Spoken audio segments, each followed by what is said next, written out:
Hello! In this tutorial, you will learn how to use the Mental Measurements Yearbook with Tests in Print database. This database helps users search for and find measurement tools primarily used in psychology, human development, education, and business. These tools are commercially available, and information about using them can be found in each record.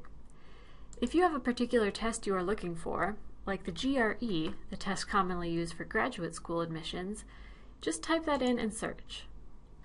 Let's click on this first result for the general test. A few things to note in each record are the population and scores fields, which indicate who should take the test and what the test measures.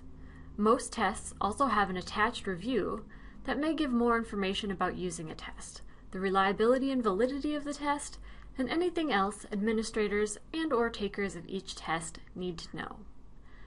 Now let's search for a test that measures a particular variable. Let's say you are working with adolescents and want to measure resilience. Go ahead and do a keyword search to see what is available. At the top of the results list is Youth Risk and Resilience Inventory, and that sounds like it might be on topic, so click on it to get more information. As with the previous test, you can check the population and scores fields.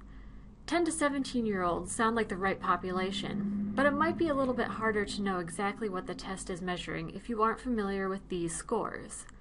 Again, you can read the review to get a better idea of those measurements.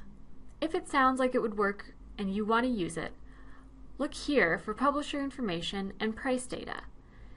If it doesn't seem too expensive, then you can contact the publisher to purchase and use the test. For further questions or assistance, contact your NDSU librarian.